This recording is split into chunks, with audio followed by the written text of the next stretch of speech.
skewers, one of the most powerful endgame tactics, and they can even help you win a game of chess, either by resignation or by checkmate. But first, what are skewers? Well, that's what you'll be learning in today's video. Want to know the fully detailed explanation? Watch till the end.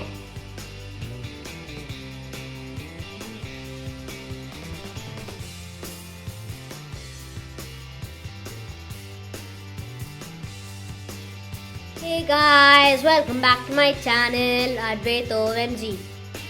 In today's video, we will be learning about skewers. In the previous episode of this chess series, we learned about discovered checks, discovered attacks, and double checks. So, what are we waiting for?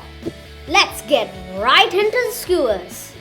So guys, I have opened up chess.com and the board editor. If you guys want to follow along using the board editor, then do as follows. Log in to chess.com. You will be greeted by this homepage. Then go to Learn and click on Analysis. Now you can click on Setup Position. And now here you go. All the brand new pieces that you can drag in. To erase all the pieces on the board, you can click this trash can icon. Boom! There go all the pieces. So now that you know how to open the board editor, let's learn about skewers. A skewer is basically a reverse pin. Hold on, what's a pin? If you find yourself asking that question, then click this video. So a skewer is basically when the high value piece is in front of the low value piece. Exactly the reverse of a pin, which is where the low value piece is in front of the high value piece. For example, in this position over here, a skewer is present.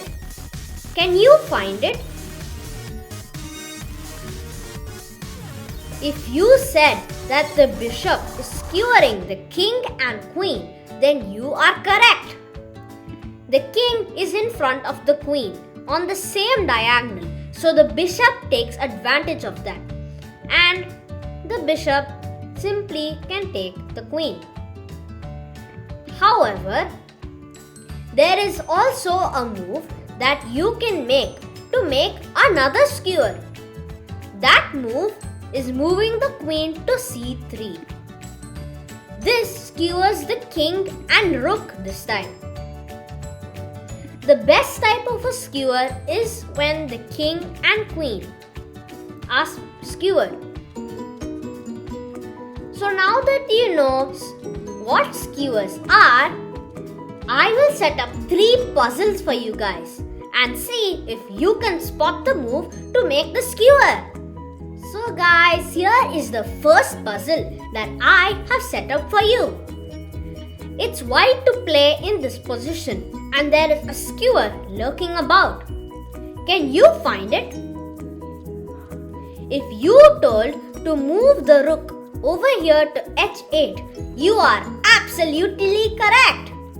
Now, the queen and rook have been skewered. The queen is forced to move. And then you can simply take the rook behind. Now, in this case, the rook was defended. But most of the times, the piece behind won't be defended. And as you might have noticed, the rook was the one that delivered the skewer this time, not the bishop.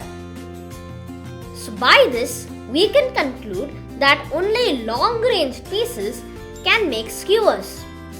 Long-range pieces are bishops, queens and rooks. With that being said, let's move on to the second position.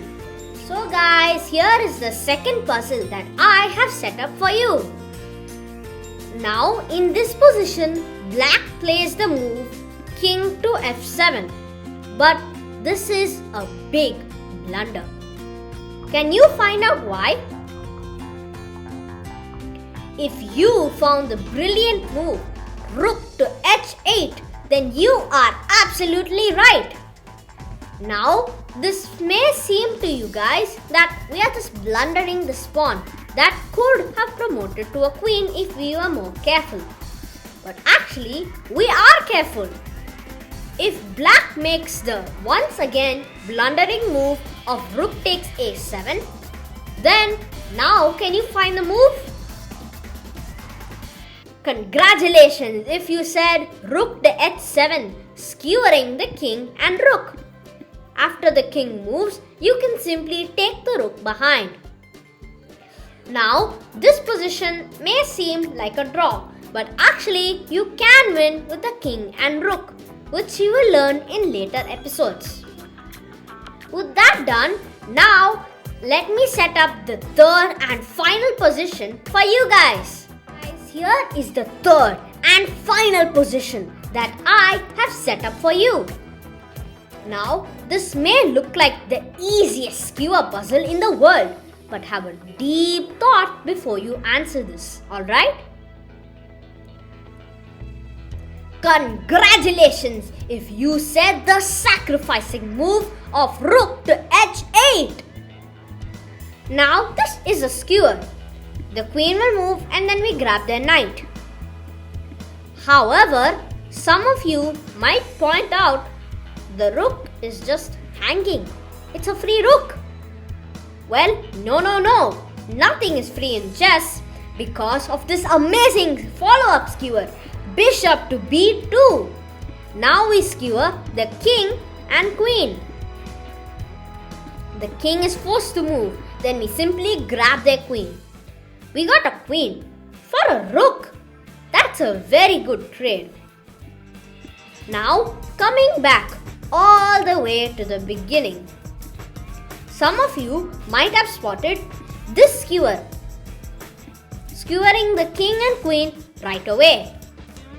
However, this does not work because the bishop over here can simply block the check, and now we can't grab their queen and we will probably go on to lose the game. Now, there is another thing that I must tell you about skewers. Sometimes you can check the opponent king to escape a skewer. For example, if this c-pawn was absent and we tried this trick, it would not work because of this check, queen to f7. Now, we have to waste the move moving our king because we are in check. So after we move, they can escape with their knight. However, since the c-pawn is present, this is not a check anymore because the pawn blocks it. Nice work, c-pawn. So guys, that's basically it for skewers. They are a powerful tactic, aren't they? Well, these skewers will help you to sharpen your brain while playing a game of chess, along with some other tactics that I will teach you in later episodes. If you enjoyed and learned something new, make sure to smash that like button, subscribe to my channel, and turn on post notifications to get notified whenever I upload a video. Bye!